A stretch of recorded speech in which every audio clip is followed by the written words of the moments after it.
Asalaamu calaykum waraxmatullaahi wabarakaatu. Walaalayaal ku soo dhawaada walaalkiina Momani channelka Crypto ku taajir. Haddii channelka cusub tahay weliga you haven't hit that like or you haven't even subscribed. I don't know maxaa sugaysaa hit the subscription and hit that like button. Waa arrin cajiib. Videogan waa video labaad aan duubayo. Sababtaan u duubayona waxaa waaye waxaan arkay videogii hore aan soo duubay madaxayga weyn meesha yaalay chatkii badan ayuu oo iga qariyey. So I'm gonna go ahead and inshallah and take the time again inaan nii soo qaybiyo anigoo ula socdo madaxayga weynaay videoga aan chatka aan qarinin. Anyway, so um, what I wanted to at least anilo soo taabto is waxaa ognahanay the Fed rate hikes in la sugayo bisha September 20keeda ilaa 21kooda. Fed rate hikes kaneeto waxaa laga yaabaa in ay u badan tahay maybe between 50 to 75 basis points. Dada waxay leeyihiin 75 ay u badan tahay. Dana waxay leeyihiin at least it's time to reduce because waxaa ka soo dhacay some positiveness from the PCE numbers.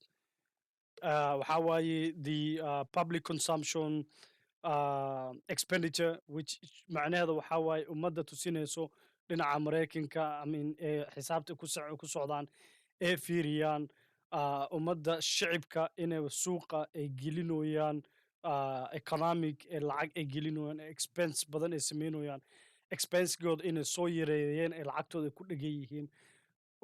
That is what ay u baahan yihiin dhinaca powerka inay arkaan dadka ay lacagta ay ku dhigaan. It helps out the economy because waxaa laga ilaalinayaa suuqa in la galo wixii la yiraahdo recession. Recession af Soomaali muxuu ahaa waa iloowe. Recession waa taqaanaa wuxuu yahay. So recessionka la iska ilaalinayaa taxadar badan liskaaga ilaalinayaa. In sicir bar waahay yaa hadda soo xasuustay sicir bararka la iska ilaalinayaa recessionka. That is so the reason ummadda badan ay isleeyihiin recession soo socda lacagtaada ku dhignaa cash is king and so forth. September 21 ay soo dhowdahay 50 basis points. The reason why u dhahoy waxaa waaye this specific I think حتى Bloomberg ninkii la yiraahdo Mohammed El Elimi oo ay he's an economist waaye asigana 50 basis points u qiyaasanaya. US bank Mr. Bank of America the president-kooda CEO-gooda wuxuu u qiyaasanayaa 50 basis points. Qaaraa jirto oo dhinaca waxay u badan yihiin hawkish ay u badan yihiin waxaa waaye dhinaca negative-ka ay u badan yihiin kuwaas iyataana laga ilaaliyo suuqa laga saaro. 75 basis points ay leeyihiin. Whether be 75 or be 50 basis points aniga most likely I'm a trader.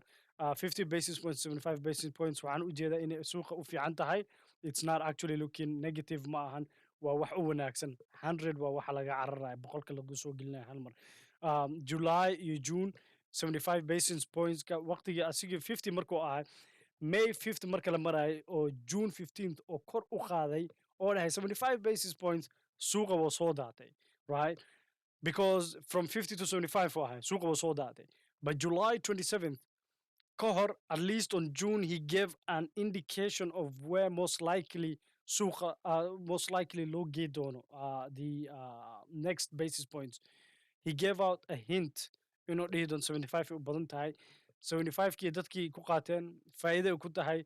So kor ma aadin it actually stable. The data is looking way wanaagsan tahay. The data is looking nice. So suuqa at least before oo sun afkiisu ka soo saarin 25 daadashaa ka dhacday and when he said it was 75 suuqa kor u imaaday.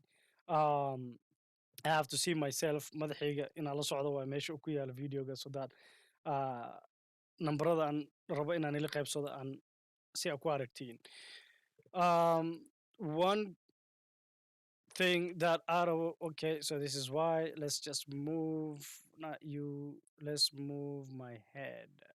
Let's see how do you move your head. Whoop, there you go. So this waxaa la yiraahdaa the Z-score. This Z-score wuxuu qiyaastaa suuqa meesha ayuu u badan yahay when it's actually seen a bottom or a top, not the ultimate top but at least market cycle. top miya mise bottom waay.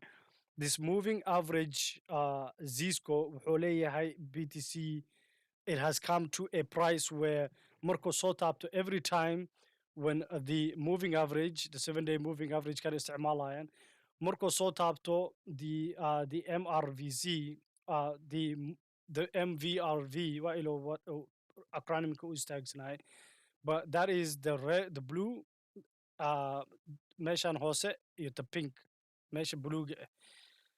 Markuu soo taabto, I think it's green. It looks green, yeah. Cagaar waaye. So every time uu intu soo taabto, you see that the price BTC bottomkiis inuu yahay, and it sees an increase from there inuu kor aado. It happened 2012. It happened 2015.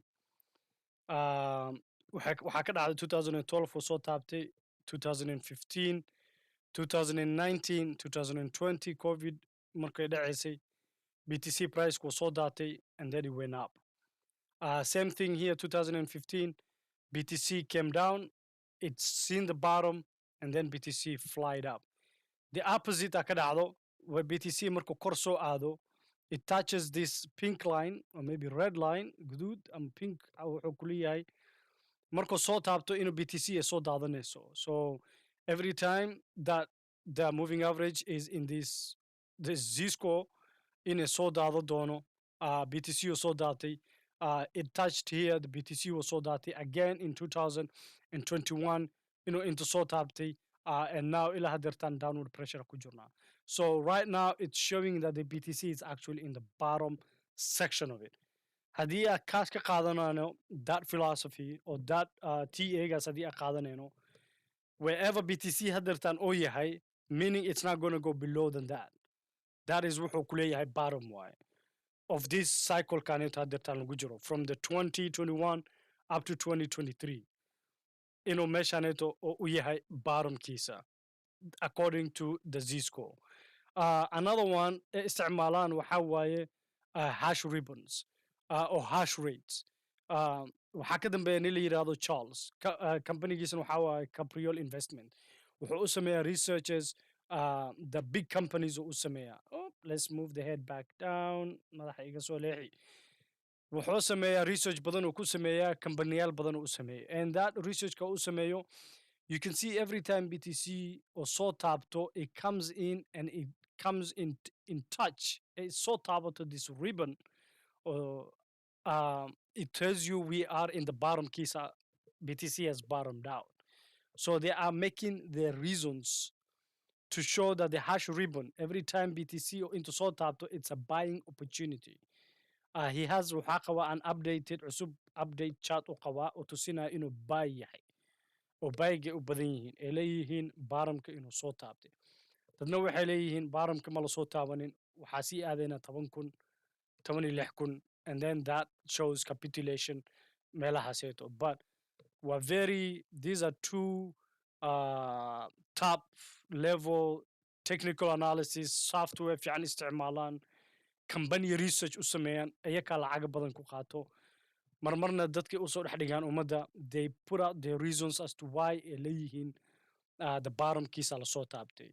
One of them is Willy Woo, and another one is Charles Y. And also waxaa kalaa jiro plan B, ninkii la dhihi jiray, oo dhahay BTC 100,000 soo taabane, and meesan soo taabanin waa laga soo celiyey. So this is their perspective kooda way qaldami karaan, and taas also la soco. But now we have at least laba qof oo dhahay so BTC has seen its bottom. Willy Woo asigana wuxuu isticmaalaya same thing, hash ribbons, bas laba wuxuu isticmaalaa. Midda kalena oo soo dhigay is the price model compared to the hash ribbon. So every time the hash ribbon kaneeto, the mining hash rate ka waxay isticmaalaan minus ka isticmaalaan. So minus waxaa lagu isticmaalaa dhinaca BTC iyo Ethereum. So every time BTC and Ethereum minus ka they mine, Ethereum mar dhow proof of stake noqona, mining way ka cararayaan, so the validation waxa la dhaho ay aadi doonaan oo staking. So every time the miners validate a block, hash rate ka ku sameeyaan, they use waxay yiraahdaan a computational software, a huge uh, computers to run these blocks. So every time blocks yashaneto or dhinaca BTC, which is, let's say adiga waxaa soo samaysay some coding, or maybe adiga waxaa ka gadanaysay confirmationkaas laga qaadaya la dhahay qofkaneeto waxaanu gatay ah, walletkaanu ka gatay ama exchange-kaanu ka gatay ama meeshaanu ka gatay qiimahaanu ku gatay waqtigaanu this time u gatay and meeshaas ee ahayd waa meeshuu ka gatay. So all that together waxay u dhahaan hash rate. Minerka qaadayo wuxuu confirm gareynayaa, he will work it out, puzzle ahaan waaye, and then he will put it in the block. Once he puts it in the block, he gets rewarded. And then sidii ayuu ku noqonayaa, he will do that maanta o dhan wuu ku celcelinaa, rewardkiisaa badanaya. So maraa jirto heeraa jirto inay soo yareeyaan miningkooda.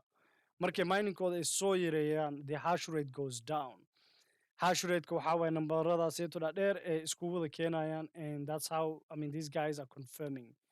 Every particular buy and sell has its own hash ratekiisu qabaa oo lagu yaqaano. Marka hash rateka markuu soo daato, then we know BTC is going down, because waxaa waaye these people minerska way iska joojiyeen, miningkii joojiyeen, suuqa ay soo galeen, way gadooyaan, BTC-gii gadooyaan, faa'iideera waa inay ka qaataan. Hash ratekii ayaa adkaaday. It is becoming harder to mine it. Miningkii uu sii adkaanoyaa. So suuqa markuu soo daato, hash ratekii oo soo dhacayo. Heeraa jirto ay gaarayso oo hash rateka hadan kor u aadayo. This is the hash rate we are talking about. Let's see, I think this is, where is it? So the hash rate, so the hash rate would come down. So yeah, every time or sort of or hoos u imaado, it will end up squeezing. So these are just numbers over the gillion, and that's why you have these lines. So it's number, it's accumulated to some numbers, to take those numbers and see numberadaas markay isdhaafaan what happens to this ribbon or this moving averages laisku wada keenay. Markii it gets squeezed out to a point ay ku ogaadaan hash rate kaneeto meeshii bottomkii u gaaray, and now we have seen an increase of hash rate, meaning minuskii are soo batay. So when the miners are coming back into the market and they're mining a lot more than before, we are getting even closer to the halving period, which is halving period kaaseeto oo dhici doono supplyga lasoo yareynayo, demandka la badi doono. So I think wuxuu ku fadhiya hadda 6.125 aan jeclahay for the halving. Next time it will be half of 6.125 kaaseeto 3.75 oo noqon doona aan jeclahay, meeshaasuu ku fadhiyaa. The next halving, wuxuu imaan doonaa 2023 to 2024. And every time if the lowest labada sano ugu yar of hash rate ka dhacdo of mining ka xigo waa waqtiga BTC oo kor zaid u kaco, faa'iidadiisa ay badan tahay. That puts it in between 2023 to 2024, labada kun iyo labaatan iyo saddex labada kun labaatan iyo afar. Haddii isleeda 2023 gadana 2024 iska gadaa, saaxiib, I don't know what are you doing right now. I mean, this is the opportunity where buyga u badan yahay. Because bottom kaneto, you wouldn't even get better price. Haddii oo meeshaneeto la dhaho winter time aa la galaya, it's just going to stay 17 to 25, 17 to 25, 17 to 20, meelahaasa ka dhedheelaysa ilaa suuqa oo ka noqonaya ama waqtigaas laga gaaraya. So that is two people oo aan arkay oo aan icajibiyo, kuwo kalena ay leeyihiin we have not seen the bottom. I don't see chart oo saan camal ayay kasoo dhex dhigeen. Bitcoin glassnode haddii aadno, there's something called waxa la dhaho PI cycle. PI cycle waa top indicator ka isticmaalaan.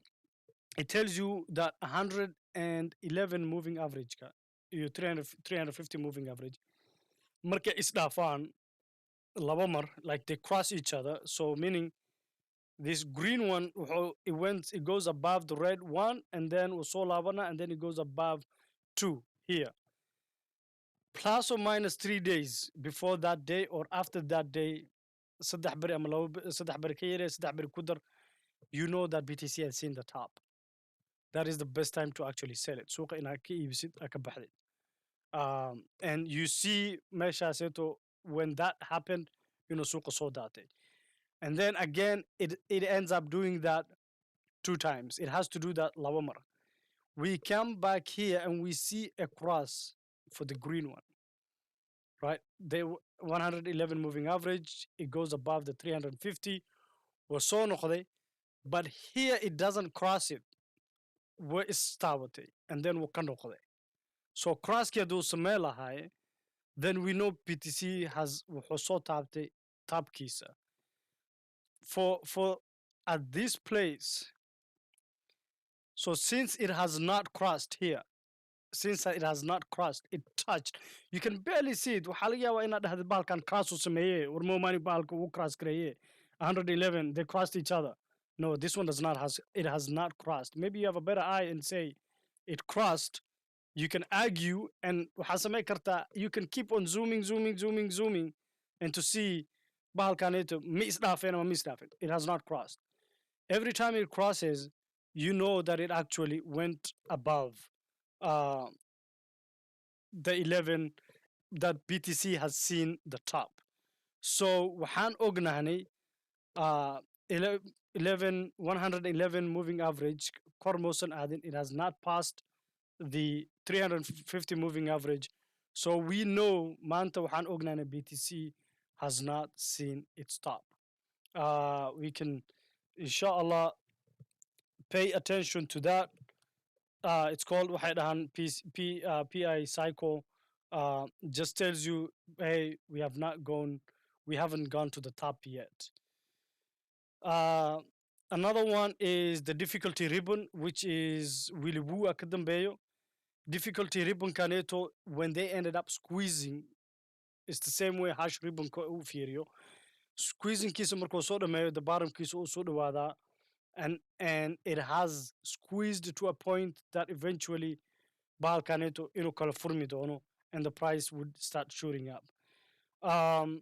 Lastly, stock to flow, waxaa waay waa kana stock to flow ratio, waxaa waay ninkii plan B sameeyey oo dhahayay that BTC would eventually go to its actual boqolkii, I think 100 movie oo dhahay wuxuu soo daawan doonaa 100,000 oo u noqon waasay 100,000 kiisa u noqon waasay speculation kiisa oo kasoo yaraatay oo laga soo noqday 69. This is the guy the stock to flow sameeyey. But lastly, waxaa rabay inaan tusiyo every time when BTC, at least, where is that? The SOPR. Here is the SOPR.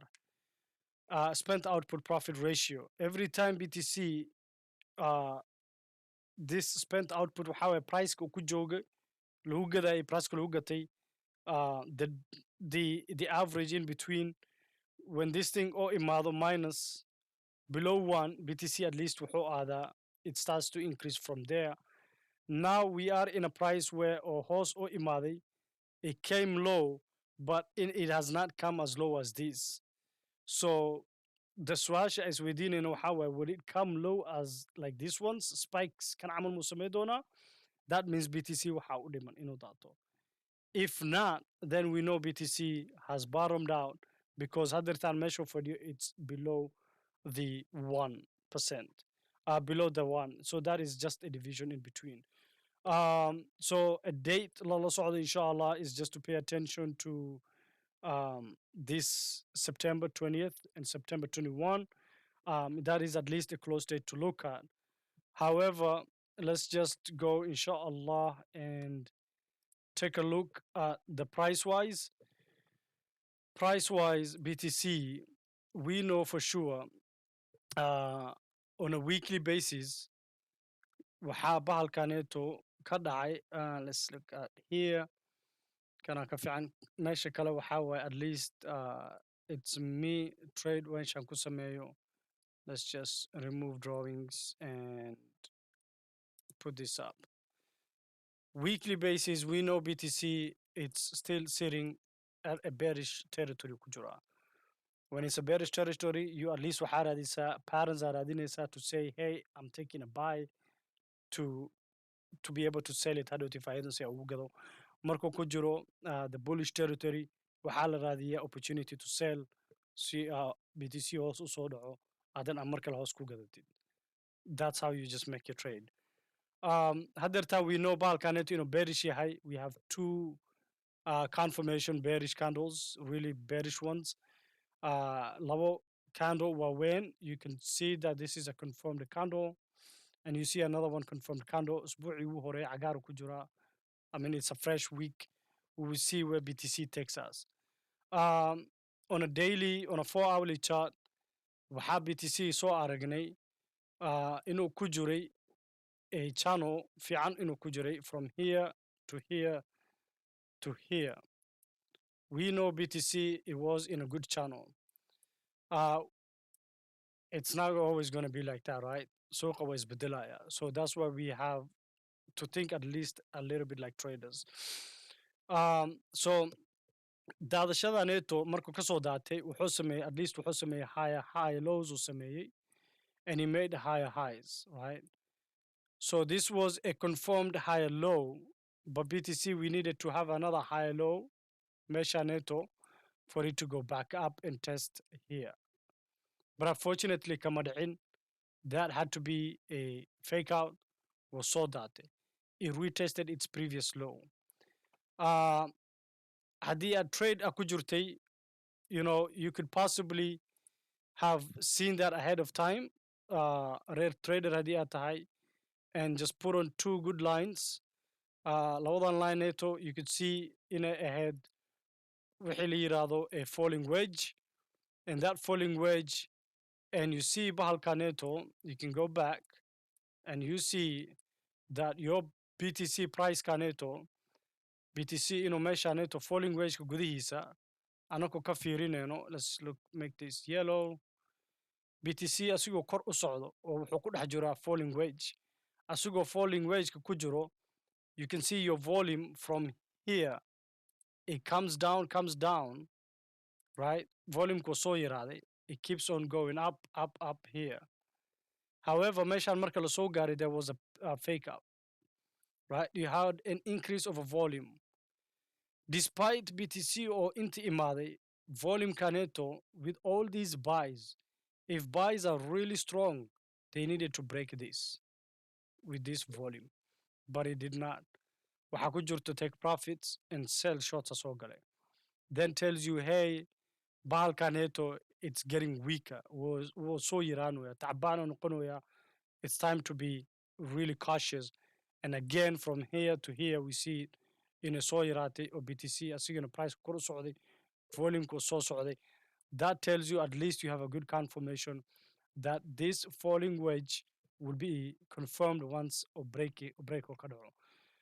Break aseto, it usually makes a good retest ku sameeya the previous low. You can see bahalkaneto wuxuu sameeyey sell off ka dhacay. It came down all the way. This confirmed, this falling wedge wuxuu confirm gareeyay that the price wuxuu ku sameynaa a retest of a previous low. Haddii aad tahay red fib, that definitely puts you on a 0.5, I believe so. It puts you on a 0.618, even way better. Wuxuu ku soo dhaweeyey a fib retracement, fib level test of a meeshaneeto price wise, which is closer to approximation waaye, which is closer to what, 20,500, right? And intan waxaa og tahay 20,700 kaseto was the previous support. You meesha ka soo kacay retest ku sameeyey. So you know from waqtigii hore, from the previous times, BTC, that place was a good place to actually buygaadi ugu baxaysid. Now, another thing you could also have seen is a pennant. Waxay dhahaan, you have a good pennant here. This is a bearish pennant.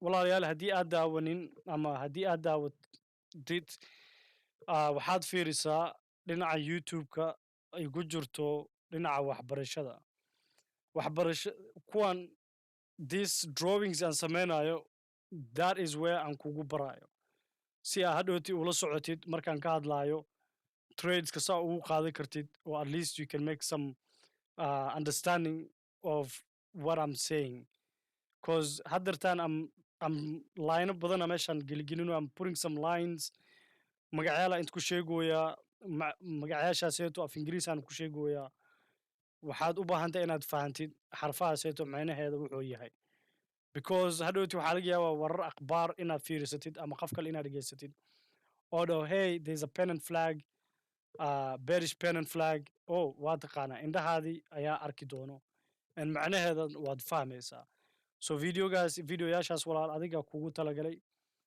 wax ka faa'iideyso wax ka baro dhinaca akhbaartana I mean this is me giving perspective-kayga isa aniga trade-kayga ugu jeedo waxaa laga yaabaa adiga inaad trade si fiican aad oo ilaahay ku fuday aad ku baratid oo aniga iga wanaagsanaatid oo si kale aad u aragtid oo adigina hadhowta aad soo sharaxdid anigan taadii aad daawado aan dhawarniyo tiis ninkaan ahaa meeshaaneeto oo ka bixinayo ayaa igaagala fiican inaad taadii aan qaato so that is the benefit of waxyaalo la kala daawanayo oo la kala baranayo and also you will also waxaad ka isticmaali kartaa different way aad wax u baranaysid ama different way inaad wax u sharaxaysid so here waxaa qabnaa a pennant flag alhamdulillah I mean for me it was a good sell off for me wuxuu i ahay a good shot 25 kaseto shot me ahayn once I saw the falling wedge I took a shot shot aan galay I knew that the price would eventually retest the 20s. So this is my trading platform. This is my trading. Um, so all these drawings, waa waxa hore uu soo sawirtay. You can see this is the pennant flag. Line kana intoo ii ahay waxaan ka soo qaaday the falling wedge waa ii soo taabtay. Once I know bahalkaas markuu soo jibiyo it's a good sell. Sell fiicana ka soo dhacay. Suuqa wuu soo daatay. I have two supports. This is a 4-hourly support, 19,663, and another support wuxuu ahay 20,223. I knew haddii oo jibiyo 20,223 on an hourly basis or hoostiis oo ku xiro, it doesn't matter how much it comes back up. You hold it ilaa hoos oo ka aado. It touches 19,963. That is, I'm talking about dhinaca sellka. Dhinaca buyka ma hadlooyo. That ends the sell. That ends this sell. That tells you, hey, it's time to completely take your profits. Suuqa ka bax. Because wuxuu fadhiya a bottom, a support oo fadhiya. You do not want to short at a support. You want to buy and long at a support. Video yasha soo daawo, you will see why you want to buy at a support and you want to sell at a resistance. One thing oo hadda aan fiirinayo is the candles that are forming haddeertaan and also the couple hours to come. One candle has already formed. This one should have been waxaa laga raba inuu noqdo a confirmation which is a bullish confirmation or a bullish engulfing candle on a 4-hourly. Bullish engulfing candle moosan noqonin wuu yaraaday. I'm talking about the green one. However, we know that meeshaneeto inuu ku fadhiyo as a support from the previous one on a 4-hourly basis. Waxaan ognaanay if you go back in time, you will find meeshaneeto retest in a ku ahead. Let's see. At least you have here one close by. You have an interest. Back in time, very back in time maybe. So you know at least on a 4-hourly you have is one support, another support, price action. Not meshan ma dhigi kartid a good support ma dhigi kartid. So you know at least meshaneto it's a place where you would not wanna get into a sell. You wanna at least get into a buy with a bulky stop loss. So to me, right now, it's sitting at this price, which is almost 78% retrace. I know once it breaks this place, or host an imado, definitely waxaa arkeen a retest of the 17,000. I don't care. 90,000 meeshaneeto hoostiis haddii uu kasoo xirmo candleka, I know it's a sell. Buying opportunity will come back. But right now, it's showing at least a buy opportunity. Um, so that is one. The other one, opportunity that there could be a buying opportunity or laga arko is to see that balkaneto inuu kusoo jiro the opposite side hadda fiirinona is at least you have a waxaa qabta a falling wedge. Before, you remember we had a rising wedge. You can also start drawing balkadi the channel, and once you go above this channel caneto, once you come above this channel here, waxaad og tahay you are going to retest here, no doubt. That's how trading is. So you get out of this channel, you know you're going to make at least a retest here. The very least retest at Okta as a main is this 21,000. That is from this channel, from the falling wedge. That is the very least percentage of profit. Akaradinesi. If you were to enter today, you wait for at least over 10% gain. If it goes and retests that volume kison of yahay, then definitely you are waiting for another hold all the way up to 15. So that puts you on Allah musta'am, a 28% increase from where it's at right now, Mesho Kufadio. As long as it continues or kusameyo validation with what's to come, the volume. So far right now, we know that Balkan falling wedge, it's been confirmed as well. You had this, look at this bullshit. You had this huge sell off, right? You have this like huge sell off. Price is coming down. You have almost like one halhab inta huge one, but ends up being 1%. So meanings that inta waxaa biaskiya badnaay, biaskiya xoog watay, they ended up not breaking this 21, and sellers get so good, they ended up now, you know what? Bots ended up cutting it, taking their profits, everybody's exiting, and now that's why you have this huge wick and sell pressure ko so badanayo, and it comes down. And then it continues buyers ke kabahan. So this tells you otherwise that there was not enough. To me, sellers kam kujurto, buyers are badnai, but they ended up losing their hands to the sellers. So on on a price sale, you could probably argue, hey, Pal Caneto, at the attitude, you can probably argue from here to here there's an increase of a sell. But in between, there's kind of like distribution, it is wakadai, and then you have this huge sell. And then just go back to your hourly, and you can see your volume completely dies off. From here to here, price goes so like in you have your volume kada daadana, and then you have one huge sell-off. Only one person laga yaabaa intaasoo million uu iska daadiyey, but not the community in general, not ummadda badan ma ahan. So we know at least we have a falling wedge, which is a bullish in per se, and also you have at least waxaa kala qabtaa waxay dhahaan a bullish divergence on your RSI. Your RSI is hot. Waqtigu waa igu dheeraaday. Waqtiga waa igu dheeraaday, waa iska soo gaabina inshallah 35 minutes. So you have your RSI, and your RSI is almost the bottom here, and you have your signal line is about to cross. This is an overbought territory. So it's an opportunity. Bahalka inuu suuqa soo daatay, hoostaaseeto laga soo gali karo oo dhinaca suuqa buy loo diraayo.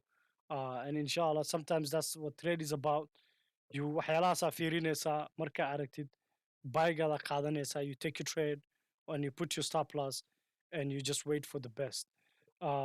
Sometimes traders are jirto, they go the other way.